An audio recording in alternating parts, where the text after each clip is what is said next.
हफ्ते तक दिल्ली पुलिस ने शहर शहर की खाक छानी, जमीन से लेकर समंदर तक को खंगाल डाला। जंगल जंगल पुलिस की टीमों ने श्रद्धा मर्डर केस के ठोस सबूत जुटाने की कोशिश की, पहाड़ों तक का सफर तय किया, झीलों के आसपास नजर दौड़ाई, दर्जन भर लोगों को बुलाकर पूछताछ की। और उधर एक शातिर है जो पुलिस के लॉकअप में चैन की नींद सोता रहा। इतना तो साफ है कि आफताब अमीन पूनावाला बेहद ही शातिर शख्स है जो पुलिस को चकमा दे रहा है, माइंड गेम खेल रहा है। वो पहले लॉकअप में सो रहा था और अब तिहाड़ में भी बेफिक्र नजर आ रहा है। तो क्या पुलिस इस शातिर मुजरिम के आगे कमतर साबित हो रही है?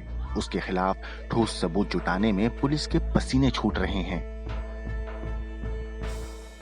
नार्कोटिक एनालिसिस जैसे इस केस में हुआ है, उससे पुलिस को की इन्वेस्टिगेशन को काफी लीड मिलेगी, चाहे वो admissible piece of evidence court of law में नहीं है। और जैसे और एविडेंसेस, डिजिटल एविडेंसेस जैसे कि app based location, phone call records, CCTV footage, bank transaction, इससे भी केस स्ट्रॉन्ग करा जा सकता है। ऑटोप्सी रिपोर्ट से भी पुलिस डेट ऑफ इंसिडेंट का पता लगा सकती है। अभी भी काफी कुछ करना बाकी है इस केस को और मजबूत बनाने के लिए, क्योंकि अभी सिर्फ श्रद्धा का स्कल और टीथ उसके बरामद हुए हैं। वेपन यूज हुआ है इस केस में, वो अभी तक बरामद नहीं हुआ है। और जैसे कि 6 महीने पहले की घटना है, कोई डायरेक्ट पीस ऑफ एविडेंस नहीं है इस केस में, तो पुलिस को बड़ा फूक फूक के चलना पड़ेगा। दिल्ली पुलिस ने दिल्ली, गुरुग्राम, मुंबई, पुणे से लेकर ऋषिकेश और कुल्लू तक इस केस की पड़ताल की है। ये काम अब तक जारी है। इस बीच आफताब न्यायिक हिरासत में पहुंच चुका है।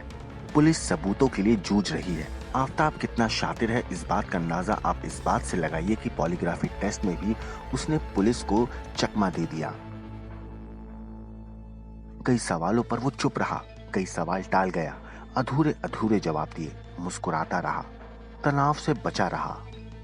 इस पूरे मामले में दिल्ली पुलिस की जांच काफी हद तक फॉरेंसिक रिपोर्ट पर टिकी हुई है, क्योंकि दिल्ली पुलिस को आफताब के एक बाथरूम से कुछ खून के छींटे मिले हैं। इसके अलावा कुछ हड्डियां मिली हैं जिनकी जांच अभी की जा रही है।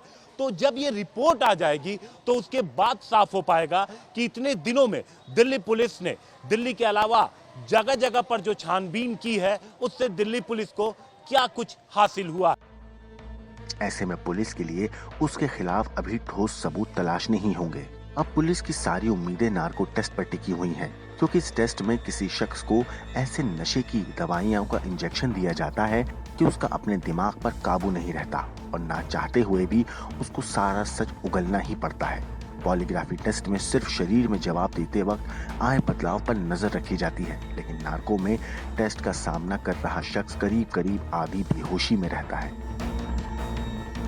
जुर्म कबूल कर चुका है और जहां तक मनस्थिति का सवाल है वो बहुत सारी चीजें मैन्युपुलेट भी कर चुका है, लेकिन जहां तक सच का सवाल है, narcotics dose is really powerful which can really take out the truth from your mind. और उसके सबकॉन्शियस माइंड में भी बहुत सारी बातें अभी ऐसी छुपी होंगी जो वो शायद नहीं बता पाया कॉन्शियसली। और नार्कोटिक्स ड्रग्स की डोज के बाद मुझे लगता है कि सच सामने जरूर आ जाएगा और वो सारी बातें उसके मुंह से निकल सकती हैं जो कि कॉन्शियसली वो नहीं बोल पाए। पुलिस को अभी आफताब पर शिकंजा कसने के लिए कई सबूत तलाशने होंगे, जिन सबूतों से सबसे बड़ी मदद मिल सकती थी वो अभी तक पुलिस के हाथ नहीं लगे हैं। इनमें शामिल है श्रद्धा का सिर, बॉडी के सारे टुकड़े और इनकी डीएनए रिपोर्ट, आरी जिससे कत्ल किया था, श्रद्धा के कपड़े जो कत्ल के वक्त पहने थे, और सबसे खास है श्रद्धा का मोबाइल जिसमें आफताब के खिलाफ सारे सबूत हो सकते हैं। आफताब अमीन पूनावाला को फिलहाल 13 दिनों के लिए तिहाड़ जेल भेज दिया गया है, लेकिन पुलिस का यहां पर कहना है कि साइंटिफिक टेस्ट जो अधूरे हैं उन्हें पूरा करने के लिए प्रोडक्शन वारंट की अगर जरूरत पड़ेगी तो पुलिस वो प्रोडक्शन वारंट लेगी और अधूरे टेस्ट को पूरा कराएगी। और पुलिस अब तक दिल्ली और गुरुग्राम के जंगलों से बरामद शव के टुकड़ों के डीएनए रिपोर्ट का ही CFSL से इंतजार कर रही है। इनका श्रद्धा से मैच हो भी जाता है तब भी ये आफताब के खिलाफ कोई बड़ा सबूत नहीं होंगे। ब्यूरो रिपोर्ट, क्राइम तक।